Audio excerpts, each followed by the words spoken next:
Bismillahirrahmanirrahim. Assalamualaikum warahmatullahi wabarakatuh. Izin memperkenalkan diri. Nama saya Maya Sari, NPM 2021030278, Prodi Hukum Ekonomi Syariah kelas F. Assalamualaikum warahmatullahi wabarakatuh. Perkenalkan, nama saya Dianti, NPM 2021030447, Prodi Hukum Ekonomi Syariah kelas F. Assalamualaikum warahmatullahi wabarakatuh. Nama saya Rizky Putra Kemalintan, NPM 2021030402. Baik, di sini kami dari kelompok 5 yang akan mempresentasikan hasil tugas kami yang berjudul Keseimbangan Pasar dalam Ilmu Ekonomi. Yang pertama akan disampaikan oleh Dianti, kedua Rizky, dan ketiga saya sendiri. Keseimbangan pasar. Keseimbangan pasar adalah kesepakatan yang terjadi antara penjual dan pembeli. Keseimbangan harga barang itu harga yang disepakati sama antara penjual dan pembeli.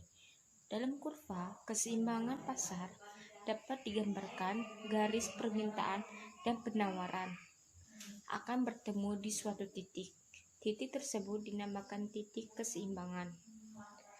Karena jika kesepakatan tidak terjadi, maka tidak akan terjadi transaksi antara penjual yang terjadi antara penjual dan pembeli. Keseimbangan harga barang itu harga yang disepakati sama antara penjual dan pembeli.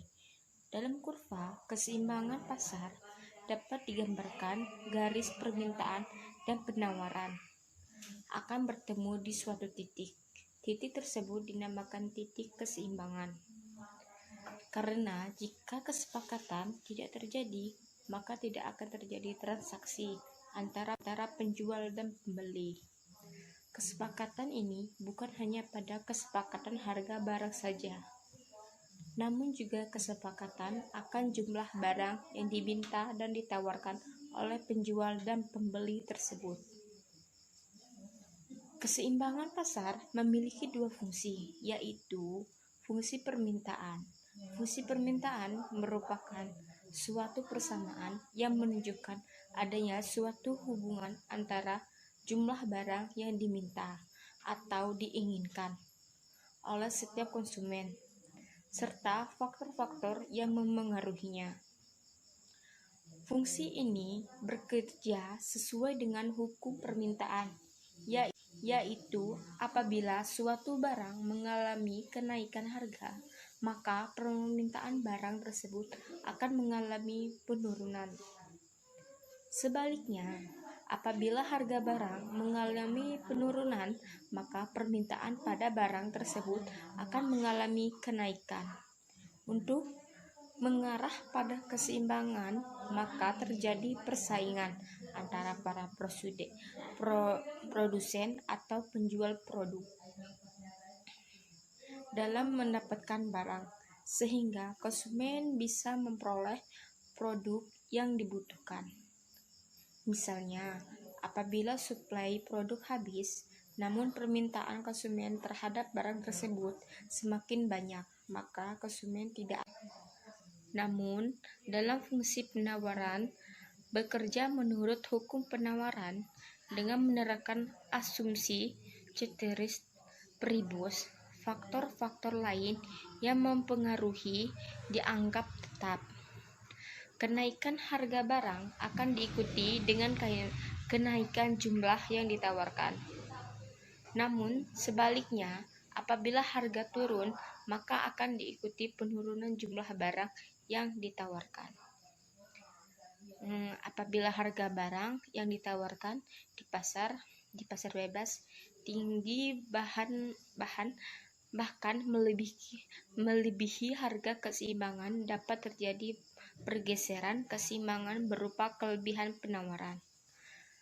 Kelebihan penawaran ini dapat dinamakan market surplus.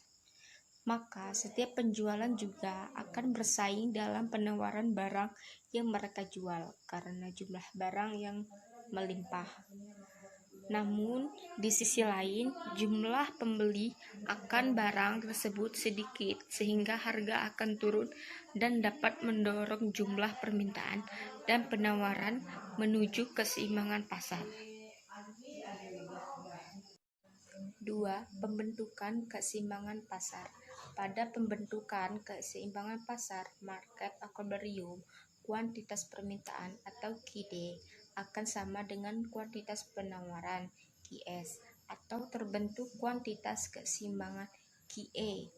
Harga yang diminta PD pun akan sama dengan harga yang ditawarkan, yaitu PS, sehingga terbentuk harga keseimbangan yang disebut dengan PE. Yang poin ketiga, harga keseimbangan. Harga keseimbangan pasar adalah sebuah kondisi di mana barang yang ingin dibeli oleh pembeli memiliki harga yang sama dengan harga yang ditawarkan oleh penjual. Pengertian lain dari harga keseimbangan pasar adalah kesepakatan harga antara penjual atau produsen dengan pembeli. Pengertian harga keseimbangan equilibrium dalam ilmu ekonomi adalah harga yang terjadi dari pertemuan titik kurva penawaran juga kurva permintaan. Harga dan juga kuantitas keseimbangan terbentuk sebagai buah dari kesepakatan antara produsen dan konsumen, di mana terjadi keseimbangan antara permintaan dan penawaran. Apabila terjadi keseimbangan, maka titik keseimbangan yang terbentuk akan bertahan lama dan dijadikan sebagai pedoman penentuan harga di antara penjual dan pembeli. Harga keseimbangan juga disebut sebagai harga bebas atau harga equilibrium. Lebih singkatnya, definisi harga. Definisi harga keseimbangan adalah kesepakatan harga dari proses tawar-menawar antara penjual dan pembeli. Terima kasih. Wassalamualaikum warahmatullahi wabarakatuh. Perubahan keseimbangan pasar. Perubahan keseimbangan pasar terjadi bila ada perubahan di sisi permintaan dan penawaran. Jika faktor yang menyebabkan perubahan adalah harga, keseimbangan akan kembali ke titik awal. Jika yang berubah adalah faktor-faktor ceteris paribus seperti teknologi untuk sisi penawaran atau pendapatan untuk sisi permintaan, maka keseimbangan tidak kembali pada titik awal. Excess demand dan excess supply. Excess demand adalah kelebihan jumlah permintaan akibat penurunan harga atau demand ke supply. Hal ini terjadi manakala pemerintah menetapkan kebijakan harga maksimum. Kebijakan ini bertujuan untuk melindungi konsumen berdaya beli rendah.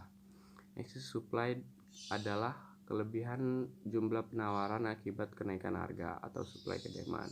Kondisi ini terjadi jika pemerintah menetapkan harga minimum. Tujuannya adalah melindungi produsen dari kerugian. Di sini saya akan menjelaskan tentang pergerakan kurva permintaan. Pergerakan kurva permintaan merupakan pergerakan yang terjadi di sepanjang kurva.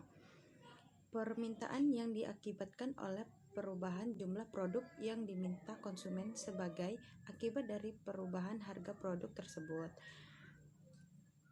Jadi, jelas bahwa yang menyebabkan adanya pergerakan di sepanjang kurva permintaan adalah karena perubahan harga produk yang bersangkutan.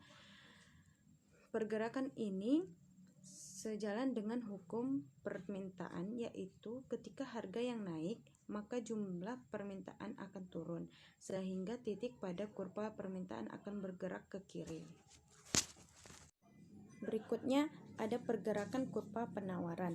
Pergerakan kurva penawaran merupakan pergerakan yang terjadi pada titik-titik di sepanjang kurva penawaran yang diakibatkan oleh perubahannya jumlah produk yang ditawarkan produsen. Akibat dari perubahan harga produk tersebut, kurva penawaran adalah kebalikan dari kurva permintaan. Jika harga suatu barang naik, maka barang yang ditawarkan juga akan naik. Begitulah bunyi hukum penawaran.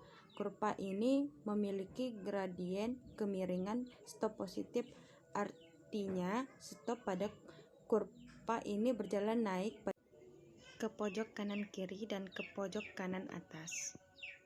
Baik, itulah hasil presentasi dari kelompok kami. Apabila ada kesalahan atau kekeliruan saat menyampaikan materi, kami mohon maaf dan terima kasih atas perhatiannya. Kami akhiri. Wassalamualaikum warahmatullahi wabarakatuh.